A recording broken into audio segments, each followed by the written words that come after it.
Olá pessoal, Patrick falando, tudo bem com vocês? No vídeo de hoje eu vou abordar novamente mitos da fotografia, parte 2. Vou trabalhar 3 mitos, vou quebrar com argumentos 3 mitos que normalmente as pessoas utilizam na fotografia, no discurso sobre fotografia. E esses mitos tendem a limitar o crescimento, o aprendizado e o aperfeiçoamento da sua fotografia. Já gostou desse tema?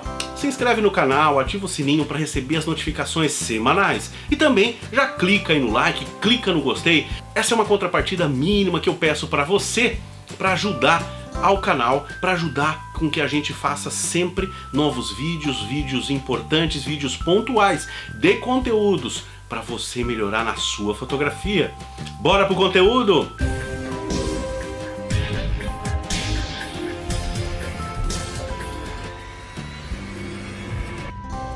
Mitos da fotografia, parte 2.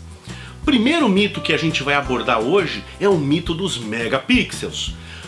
Patrick, que mito é esse? É aquele mito que nos chama a atenção. Quanto mais megapixels, melhor. É um mito que normalmente, inclusive, as próprias fabricantes de câmeras trazem como chavão quando vão fazer a apresentação de um novo produto. Por quê? É um mito, é uma informação que capta, que faz com que muitas pessoas se apaixonem pelo equipamento somente por conta dos megapixels.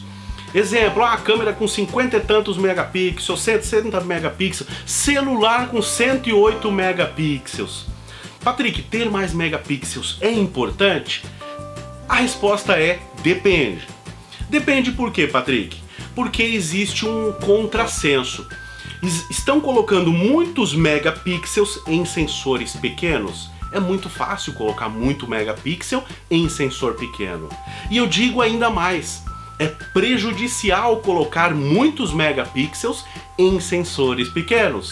Por quê, Patrick? Muitos megapixels em sensores pequenos aumenta muito a densidade de pixels. Exemplo, eu tenho uma câmera que tem um sensor de um tamanho X, 12 megapixels.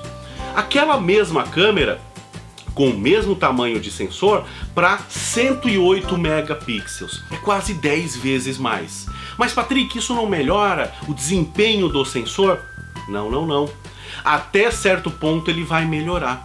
Porém, quando eu aumento muito o número de megapixels, eu aumento muito a capacidade de granulação daquele sensor. Então ele vai trabalhar mais pobremente em condições de pouca luz. Ele vai granular a imagem mais facilmente. Não é à toa que grande parte das câmeras full frames, até 2, 3 anos atrás, elas tinham 12 megapixels, 16 megapixels. Não é à toa que as câmeras top flag, que é a Canon 1DX, que é superior à Mark III, Mark IV, e da Nikon a D5, D4, D3, que é superior, muito superior à que a gente tem hoje como a D850, D750, eram câmeras que raramente passavam de 24 megapixels. Por quê? Eu trazia uma boa densidade de pixels para aquele tamanho de sensor. Existe um limite onde o sensor ele consegue ganhar megapixels sem prejudicar a nitidez da imagem, sem prejudicar a sua granulometria, ok? Outra, pessoal, a questão dos megapixels, ela só vai funcionar, teoricamente, quando eu fotografar em JPEG, tá? Porque quando eu fotografo em RAW, eu fotografo no sensor máximo da câmera, tudo bem? E a capacidade de megapixels, ela está falando para mim sobre a resolução da foto. E a resolução da foto vai estar relacionada lá posteriormente com a minha impressão. Então, se eu não vou fazer impressão em grandes formatos, eu não preciso ter uma câmera com muitos megapixels. Uma das câmeras da Nikon, por exemplo, que foi uma das mais famosas até hoje, foi a Nikon D700. Foi uma câmera que ela foi um divisor de águas entre câmeras full frames e câmeras cropadas. Foi uma excelente full frame, ela ainda é vendida hoje, não fabrica mais, mas ela ainda é vendida hoje por altas quantias, porque existem poucos exemplares no mercado. E ela tinha somente 12 megapixels. Então vejam bem, é uma câmera com poucos megapixels, só que ela tinha uma capacidade de trabalhar com altos ISOs e render uma fotografia com excelente nitidez. Tudo bem? Então vejam bem, não se deixem vender pelo grande número de pixels. O número de pixels tem que ser adequado ao sensor.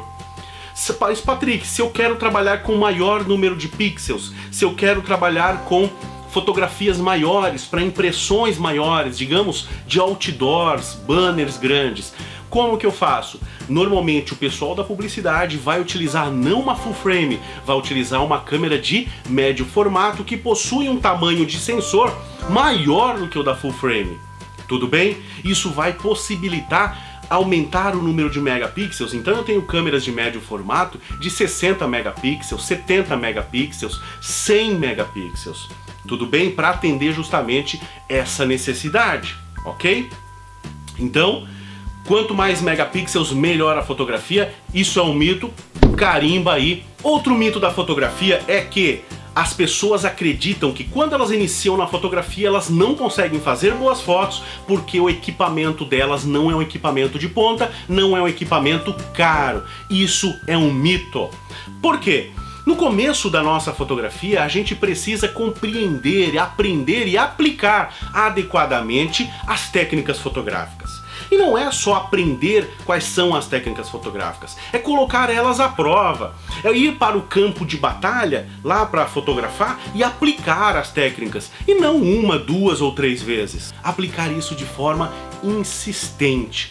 Por quê? Quanto mais eu pratico, mais eu aprendo, mais eu começo a ver as possibilidades, as perspectivas, as nuances que isso implica, ok?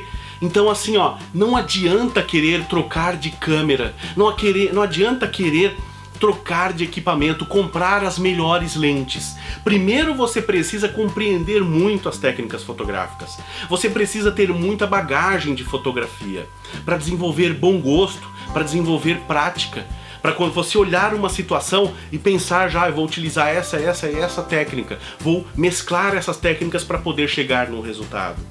Quando você souber muito disso, aí sim, o seu equipamento talvez vai começar a limitar os seus resultados. Daí, nesse ponto, você começa então a adquirir novos equipamentos que vão suprir as necessidades que estão sendo limitadas por conta do equipamento.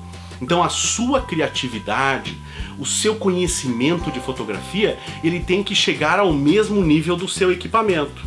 Quando o seu equipamento começar a limitar o seu desenvolvimento, aí você troca de equipamento. Agora, por experiência própria, eu digo para vocês, praticamente todo equipamento fotográfico, quando bem utilizado, você consegue extrair boas fotografias, ok? Então eu particularmente utilizo até uma câmera cropada, simples de entrada, inclusive com lente do kit, para fazer boas fotografias e provar. Posto nas minhas redes sociais para provar que não é o equipamento que faz a fotografia, o equipamento ele é uma ferramenta. Lembrem-se sempre disso, o equipamento é a ferramenta, o artista, o técnico, o profissional, o especialista é você. Tudo bem? Então, eu precisar de equipamento melhor para fazer melhores fotos é um mito, carimba aí. E o último mito desse vídeo, ele se relaciona com o mito anterior, que é o do equipamento barato que eu acredito não conseguir fazer boas fotos. E eu vou falar especificamente sobre a lente do kit. Patrick, a lente do kit não me rende bons resultados, eu não consigo fazer boas fotografias. Isso é um mito e você deve tirar esse mito do seu vocabulário, deve tirar esse mito do seu pensamento, porque senão você vai gastar dinheiro à toa e não vai evoluir suficientemente ou não vai evoluir como deve na sua fotografia. Tudo bem? Pessoal, a lente do kit, ela não é uma lente excelente, porém ela também não é uma lente ruim. Ela é uma lente versátil. Ela é uma lente que vem com equipamento e vai suprir lá praticamente 70% a 80% das necessidades que você vai ter como fotógrafo. Então ela é uma lente que normalmente ela tem um range, ela é uma lente zoom, ela vai desde grande angular até muitas vezes meia tele. Então eu consigo fazer fotos de paisagens, consigo fazer fotos de grupos de pessoas, consigo fazer retratos e consigo inclusive fazer fotos à distância. Então ela é uma lente que tem uma certa versatilidade. Mas, Patrick, ela é uma lente escura. Ela é uma lente relativamente escura. E ela não é uma lente relativamente escura porque o fabricante resolveu lhe dar uma lente ruim. Ele lhe deu uma lente que mais facilmente você consegue focar. Mais dificilmente você erra o plano de foco dela.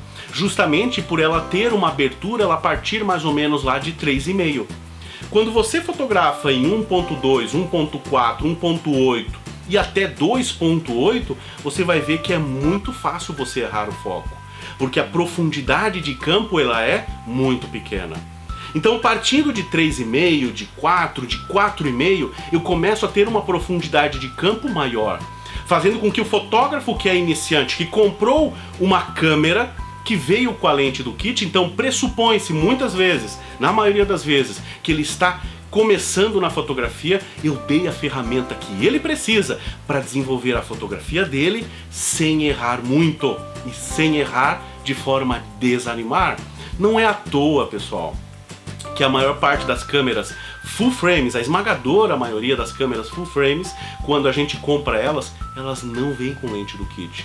Por que que elas não vêm com lente do kit? Porque elas não são câmeras de entrada. Quando você compra uma full frame, pressupõe-se que você já domina a fotografia. Você já explorou o que uma lente do kit era capaz de fazer, o que uma câmera cropada era capaz de fazer, e você está subindo mais um degrau na sua fotografia. Porém, quando essa lente do kit ela vem numa câmera cropada, ela é importante para que você evolua utilizando ela como um equipamento de partida, tá? Quando você ver que a lente do kit está limitando a sua criatividade, limitando o seu desenvolvimento, limitando a sua versatilidade ou limitando as possibilidades de técnicas fotográficas que você quer aplicar, aí sim você migra de equipamento, ok? Porém, eu particularmente sempre tenho uma lente do kit. Ah, Patrick, mas isso aí falar é muito fácil. Eu vou mostrar para vocês. Tá aqui, lente do kit, Nikon 1855. Uma lente simples, uma lente básica, mas é uma lente que eu inclusive utilizo ela para mostrar que é possível fazer excelentes fotografias com esse tipo de lente. Inclusive, pessoal, quando o novo fotógrafo, pela minha experiência, quando ele compra o seu equipamento fotográfico, o que ele mais quer e que faz ele partir dessa lente para outra é criar um buquê na sua fotografia. Porém, eu tenho um vídeo aqui no canal onde eu falo como criar buquês incríveis, inclusive com a lente do kit. Se você não está fazendo buquês, que são os desfoques de fundo, né, no background, principalmente, porque o buquê pode ocorrer no primeiro plano também ou em outros planos, mas normalmente é o de background que a gente procura.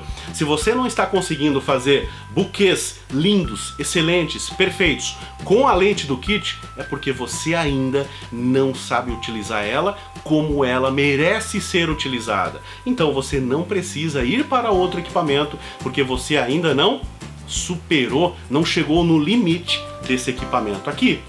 Tudo bem? Então esses foram os 3 mitos de hoje, pessoal. Espero que tenham gostado. Eu espero que botem a cabeça para pensar.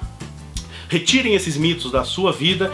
Deixem de crer desses mitos, porque eles limitam a sua fotografia, limitam o seu aprendizado, a construção do seu portfólio, a construção das suas características dentro da fotografia. Tudo bem? Se gostou desse vídeo, assine o canal, peço que compartilhe o vídeo com alguém que possa interessar. Sempre existem pessoas que precisam quebrar esses mitos. E outras, os mitos aqui eles não são quebrados só falando que é um mito e ponto. Não, a gente justifica o porquê que é um mito e o porquê que a gente não pode mais continuar acreditando nesse mito.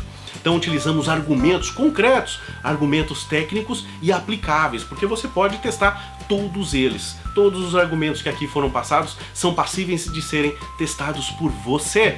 Tudo bem? Então eu já vou aproveitar também para pedir para dar um like aí nesse vídeo, ok? E também coloca nos comentários se existe algum outro mito da fotografia que você acredita ou algum mito que você já ouviu falar, muito embora não acredite. Coloque aí, vamos gerar uma discussão grande sobre os mitos da fotografia, porque eu tenho certeza que só quebrando os mitos da fotografia a gente já consegue dar um upgrade muito grande para a pessoa que está iniciando nesse maravilhoso mundo que é o mundo da fotografia, onde a gente tem assunto que não acaba mais. Eu, por exemplo, estou há 10 anos como profissional na fotografia e toda semana tenho conteúdos novos de autoaprendizado onde eu estudo a fotografia. Tudo bem? Então por hoje era só, pessoal. Um grande abraço e até mais!